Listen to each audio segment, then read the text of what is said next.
نحمده ونصلي ونسلم على رسوله الكريم اما بعد فاعوذ باللہ من الشیطان الرجیم بسم اللہ الرحمن الرحیم۔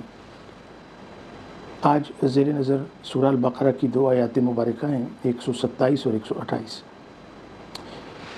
یقین کیجئے کہ اگر ہم ان دو آیات مبارکہ پر غور کریں اور ان کے مفہوم کو سمجھ لیں تو آج ہماری زندگی کی سمت، اس کی ڈائریکشن، ہمارے فکر، ہماری سوچ کا دائرہ اور ہماری دعا کا معیار بدلنے والا ہے۔ آپ تصور کیجئے کہ حضرت ابراہیم اور حضرت اسماعیل علیہ السلام کعبۃ اللہ کی دیوار بلند کر رہے ہیں۔ باپ بھی نبی ہے، بیٹا بھی نبی ہے، اور حضرت اسماعیل پتھر اٹھا کر حضرت ابراہیم علیہ السلام کو دے رہے ہیں، اور آپ کعبۃ اللہ کی دیواروں میں اور بنیادوں میں ان پتھروں کو چن رہے ہیں۔ سبحان اللہ! یہ دیکھیں کتنا بڑا عمل ہے، کتنا بڑا کام ہے۔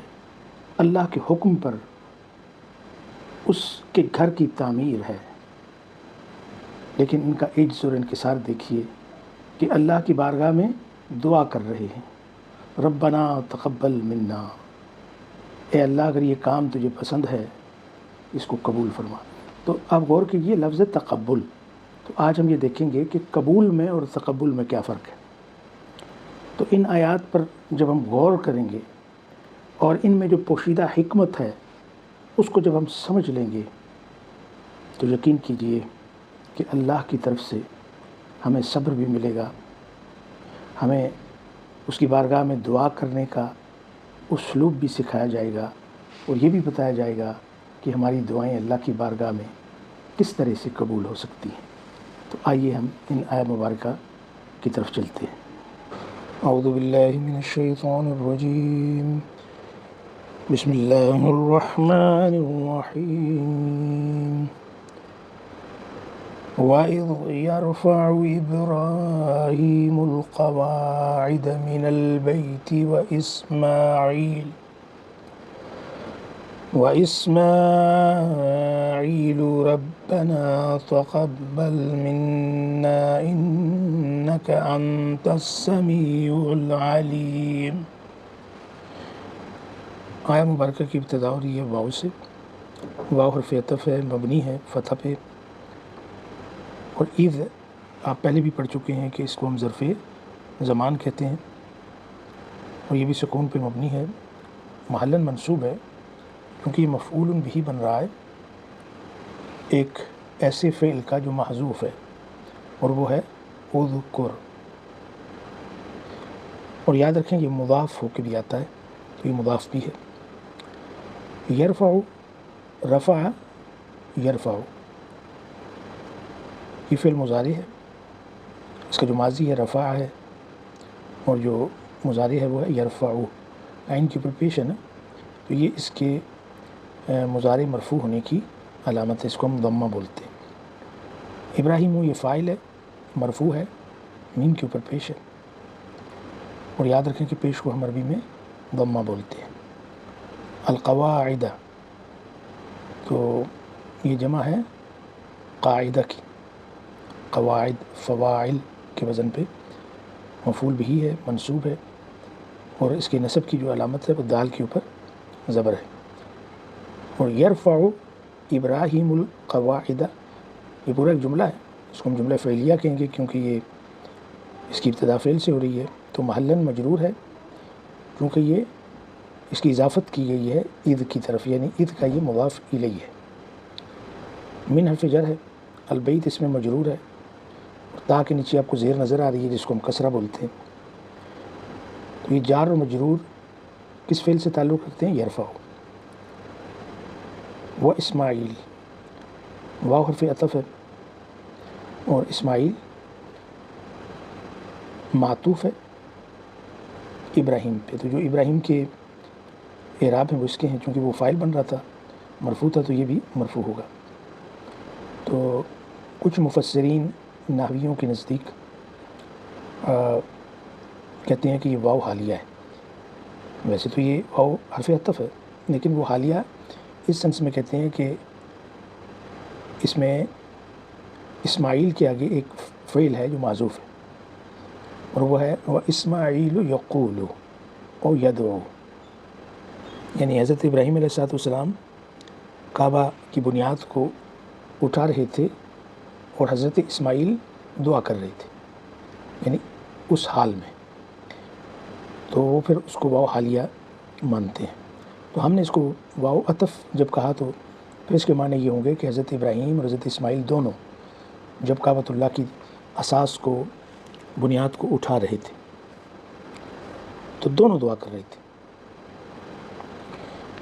ربنا، رب منادا ہے، آپ کو پتہ ہے ندا دی جا رہی ہے، رب کو پکارا جا رہا ہے، تو حرف ندا معذوف ہے، یعنی یا ربنا، اے ہمارے رب، تو اس لیے یہ منصوب ہے۔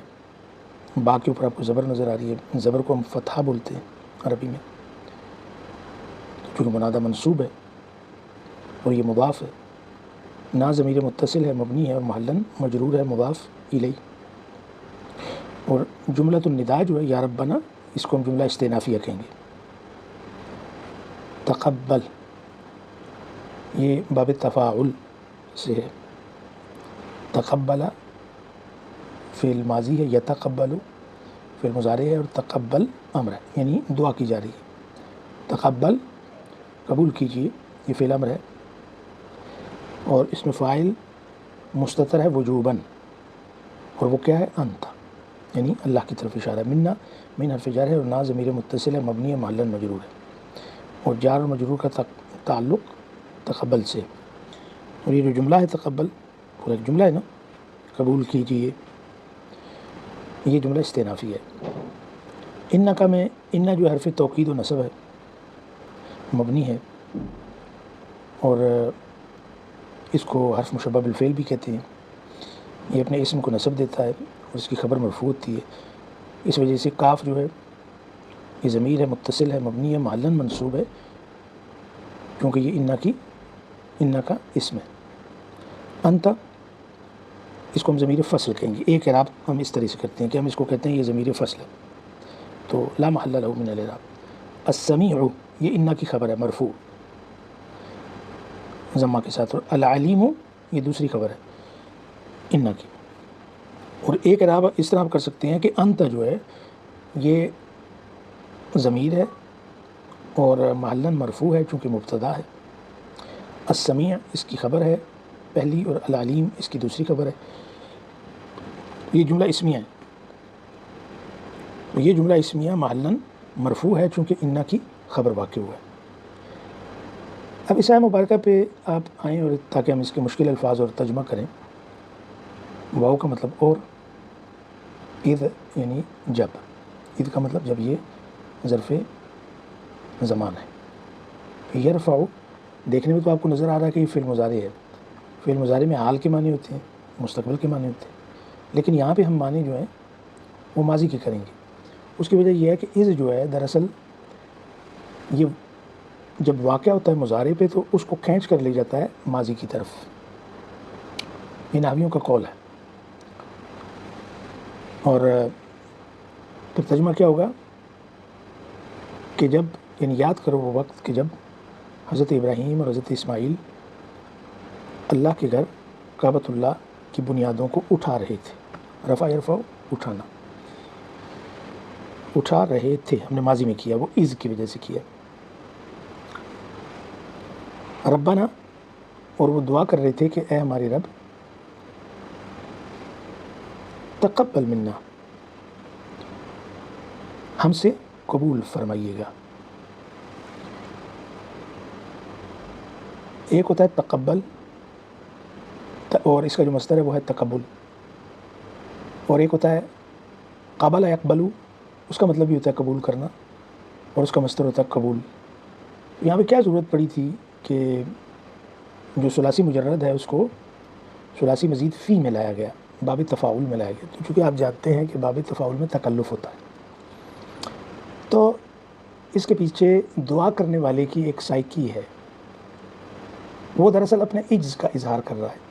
اگر تو وہ قبول کا لفظ استعمال کرے تو پھر اس کا معنی یہ ہوگا کہ وہ جو کام یا عمل کہ جس کے انعام کی امید وہ کر رہا ہے اس کے نزدیک بھی وہ ایک بڑا عمل ہے.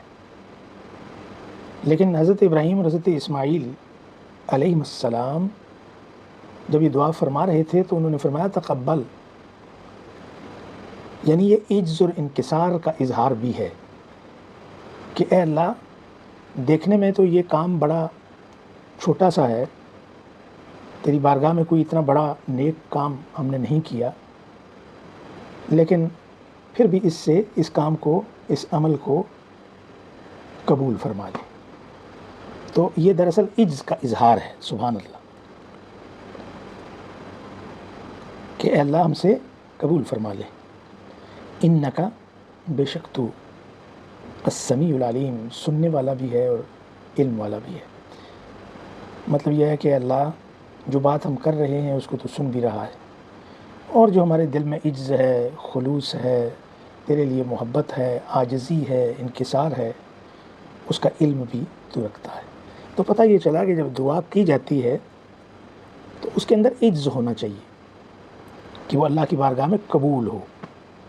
انسان کو کسی بھی چھوٹے سے چھوٹے، بڑے سے بڑے کام کے بارے میں کہ جو اللہ کے راستے میں کرتا ہے یا اللہ کے لیے کرتا ہے، اس پہ تکبر نہیں ہونا چاہیے، غرور نہیں ہونا چاہیے کہ اس نے بہت بڑا کام کر لیا.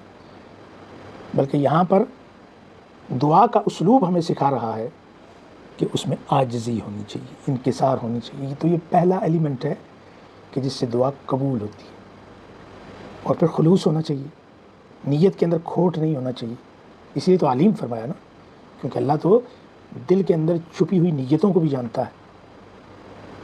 تو یہ دوسرا ایلیمنٹ ہے دعا کا، اور وہ ہے خلوص.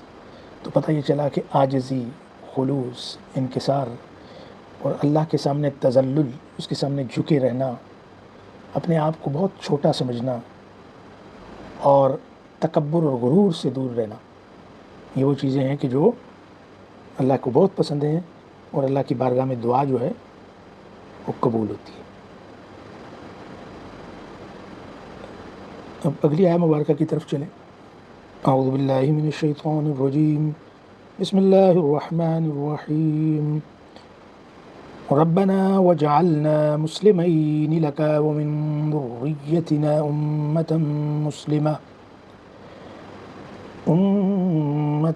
مسلمة لك وأرنا مناسكنا وتب علينا إنك أنت التواب الرحیم. اس میں بھی جو شروع میں ربنا ہے ویسے ہی ہے جیسے پچھلی آیہ مبارکہ میں آیا کہ یہ منادہ ہے، اور حرف ندا جو ہے محذوف ہے، اور ربا جو ہے یہ منصوب ہے، اور اس کے نصب کی نشانی با کے اوپر زبر ہے، جس کو ہم فتح بولتے ہیں. یہ مضاف بھی ہے، اور نہ ضمیر متصل ہے، مبنی اور محلاً مجرور ہے، مضاف الیہ. اور یہ جملۃ النداء ہے، استئنافی ہے. وجعلنا اس میں واو حرف عطف ہے.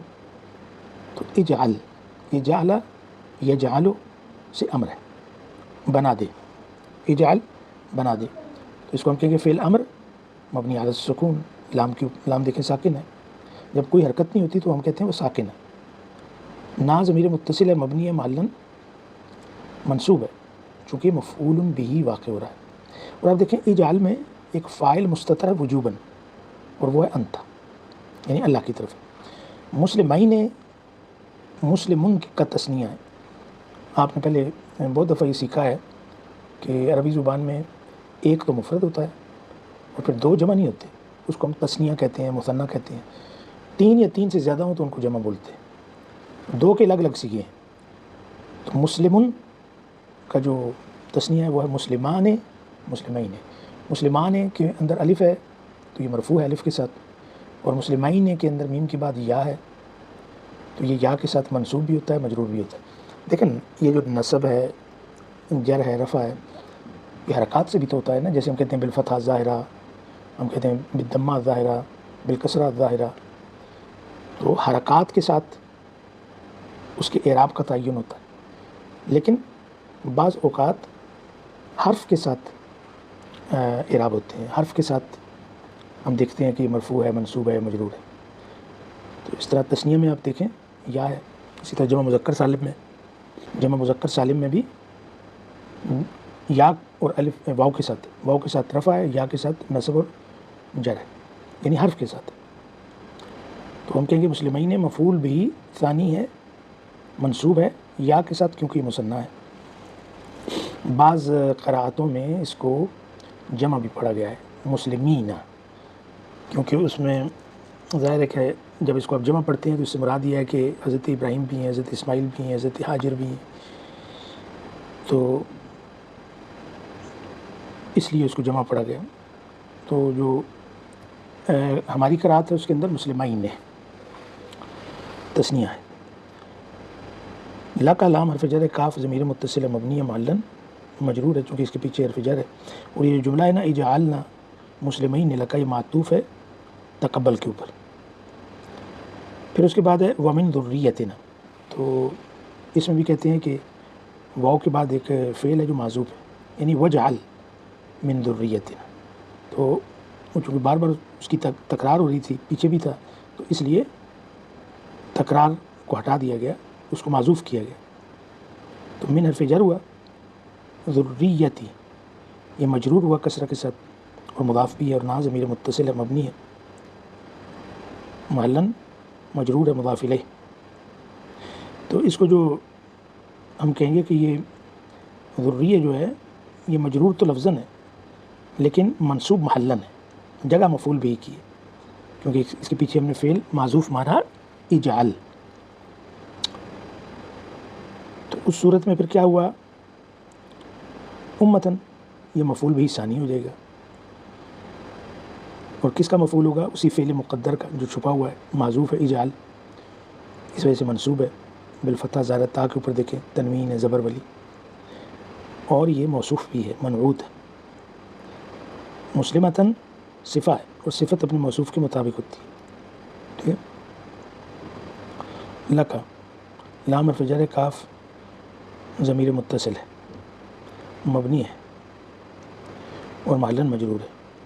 وہ ارنا، واو کیا ہے، حرف عطف ہے. ارنا ارا یوری، یہ باب فعال میں سے ہے. رآ کا، رآ اس کا ثلاثی مجرد ہے، اور اس کو جب آپ باب فعال میں لے کے جائیں گے تو یہ ارا بنے گا. رآ کا مطلب دیکھنا، ارا کا مطلب دکھانا، تو یہ اس کا امر ہے. وہ ارنا، ارے یہ فعل امر ہے مبنی علی حذف حرف العلہ، اس کے بعد یا جو ہے وہ معذوف ہے، اس کے حذف پر مبنی ہے. اور اس میں بھی فاعل مستتر وجوباً ہے، اور وہ کون سا ہے، انت. نا ضمیر متصل ہے مبنی ہے محلاً منصوب مفعول بھی اول ہے. مناسکنا، منسک کی جمع مناسک، یہ جمع مکسر ہے، اور کاف کے اوپر آپ کو زبر نظر آ رہی ہے کیونکہ یہ مفعول بن رہا ہے نا، مفعول ثانی بن رہا ہے. نا مفعول اول تھا اور کا مفعول بھی ثانی ہے، منصوب ہے زبر کے ساتھ فتح کے ساتھ. نا ضمیر متصل ہے مبنی ہے اور محلاً مجرور ہے چونکہ مضاف الیہ ہے. مناسک مضاف بھی تھا نا. اور یہ جملہ ہے ارنا مناسکنا، یہ معطوف ہے اپنے پچھلے جملے پہ. وتب علینا، واو حرف عطف ہے، اور تب یہ پھر فعل امر ہے. تاب یتوب تب، تب فعل امر ہے، اور اس میں فاعل مستتر ہے وجوباً، اور وہ کون سا، انت. اور یہ جملہ بن گیا تب، یہ اپنے پچھلے جملے پہ معطوف ہے. علینا، اعلیٰ حرف جر ہے، نا ضمیر متصل ہے مبنی ہے محلاً مجرور چونکہ پیچھے حرف جر ہے. اور انکا جیسے پہلے تھا نا، انکا انت السمیع العلیم، تو بالکل ویسے ہی اس کے اعراب ہے. یعنی انا جو ہے یہ حرف توکید اور نصب ہے، حرف مشبہ بالفعل ہے. کا جو ہے یہ ضمیر متصل ہے مبنی ہے محلاً منصوب ہے چونکہ انکا اسم ہے. پھر انت کو اگر ہم ضمیر فصل مانتے ہیں تو اس صورت میں ہم کیا کہیں گے کہ تواب اس کی خبر ہے کس کی، انہ کی. تواب فعال، مبالغے کا صیغہ ہے، تائب سے تواب، بہت زیادہ توبہ قبول کرنے والا. تو یہ انہ کی خبر ہوئی، اور الرحیم اس کی دوسری خبر ہوئی. لیکن اگر ہم نے انت کو ضمیر منفصل مان کر اس کو مبتدا کہا، یعنی محلاً مرفوع کہا مبتدا، تو تواب پھر اس کی خبر ہے، اور الرحیم اس کی دوسری خبر ہے. اور پھر یہ جملہ اسمیہ انت التواب الرحیم سارے کا سارا محلاً مرفوع ہے چونکہ انہ کی خبر ہے. تو یہ جملہ انہ ہے، پھر اس کا اسم ہے، اس کی خبر ہے، تو یہ جملہ استئنافی ہے. تو یہ تو اس کے اعراب تھے. اب اس کے مشکل الفاظ اور ترجمے کی طرف آئیں تو ربنا، اے ہمارے رب، یہ دعا بھی جاری ہے حضرت ابراہیم اور حضرت اسماعیل علیہ السلام. اے ہمارے رب وجعلنا، ہمیں بنا دے، مسلمین لک، تیری طرف جھکا ہوا. مسلم کا مطلب ہوتا ہے جس نے اپنی گردن جھکا دی. اسلم یسلم، اسلام. تو اے اللہ ہمیں بنا دے اپنی بارگاہ میں گردن کو جھکائے ہوئے. ومن ذریتنا، اور پھر بنا دے ہماری ذریت میں سے بھی، ہماری اولاد میں سے بھی، امتن، ایک ایسی امت، مسلمتن لک، جو تیرے آگے جھکی ہوئی ہو، جس نے اپنی گردن تیرے آگے جھکائی ہوئی ہو. ایسی امت ہماری اولاد میں سے بھی بنا دے. وہ ارنا، اور ہمیں دکھا دے، مناسکنا، ہمارے مناسک.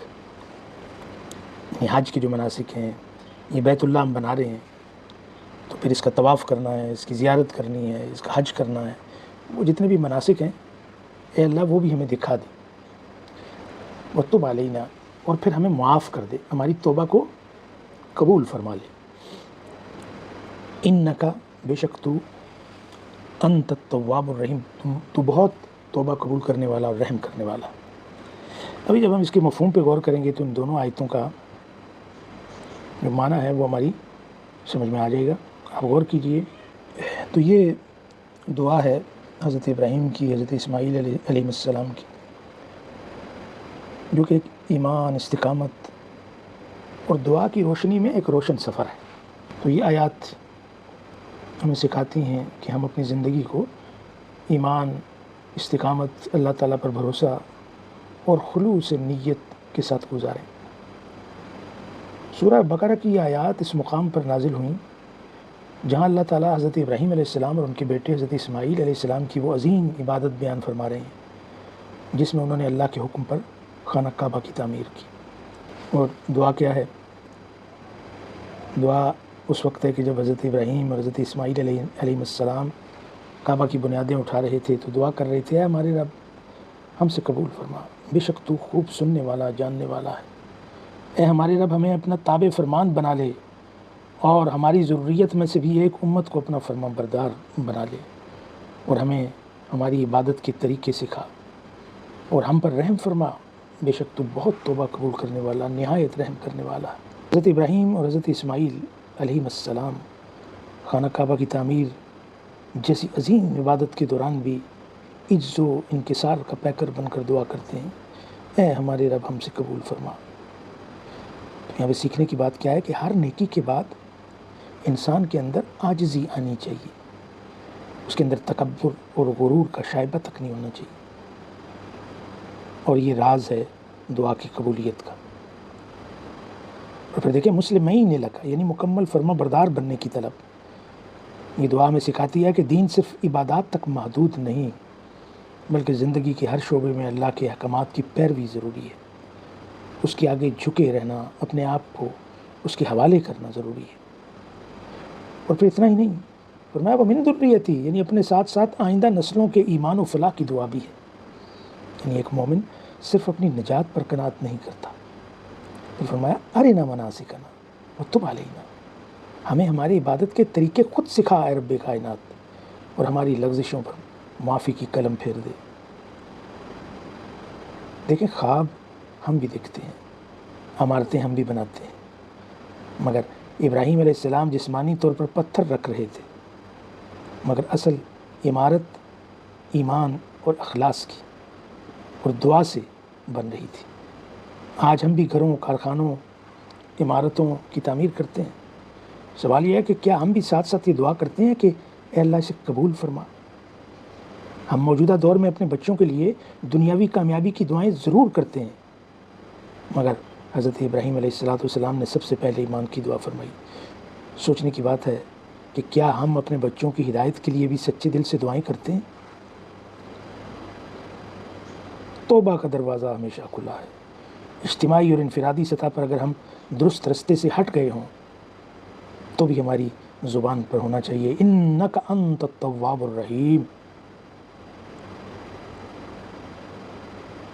کوئی آسان بات نہ تھی کہ ایک باپ اپنے لخت جگر کو ذبح کرنے چلے، ایک انجان مقام پر اپنے بچے کو اور اپنی بیوی کو چھوڑائے، یا عمر کے آخری حصے میں اس کو حکم دیا جائے کہ گھر بناؤ، مگر تعمیل ہو رہی ہے بنا چون و چرا کے۔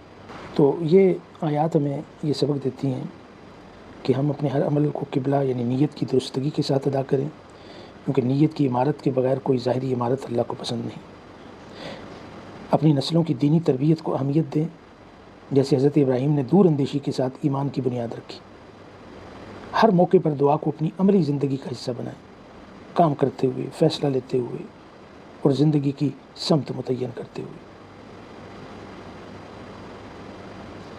اگر ہم کچھ نیا بنا رہے ہوں، کاروبار ہو، رشتہ ہو، منصوبہ ہو، تو حضرت ابراہیم کی سنت پر عمل کرتے ہوئے اس میں ہم اللہ کو شامل کریں، نیت، عمل اور دعا کے امتزاج سے۔ نتیجہ کیا نکلا؟ نتیجہ یہ ہے کہ حضرت ابراہیم اور حضرت اسماعیل علیہ السلام کے ان جملوں میں کئی صدیوں پر محیط حکمت اور سچائی چھپی ہے۔ آج ہمیں بھی ایک روحانی تعمیر کا آغاز کرنا ہے، اپنی نیت، اپنی زندگی اور اپنی نسل کی بنیادوں کو اللہ کی رضا پر رکھنا ہے۔ یہ آیات ہمیں بتاتی ہیں اصل کامیابی یہ نہیں کہ ہم کتنی عمارتیں بناتے ہیں، بلکہ یہ ہے کہ ہم کتنے خالص دلوں سے تسلیم و رضا کے ساتھ جیتے ہیں۔ آج ہم اگر اللہ کے فرما بردار بن جائیں، ہم اپنی گردنیں اس کے سامنے جھکا دیں، تو ہماری دعائیں بھی اللہ کی بارگاہ میں قبول ہوں گی، ہمارے آنسو بھی وسیلہ بن جائیں گے اور ہماری نیتیں بھی اللہ کی بارگاہ میں تحفہ بن جائیں گی۔ تو ہمیں چاہیے کہ ہم اپنے ہر عمل کو دعاؤں سے، نیتوں سے اور اللہ کی اطاعت سے مزین کریں۔ آج کے لیے اتنا ہی کافی ہے، کل ہم اپنی اگلی آیت مبارکہ کے ساتھ حاضر ہوں گے۔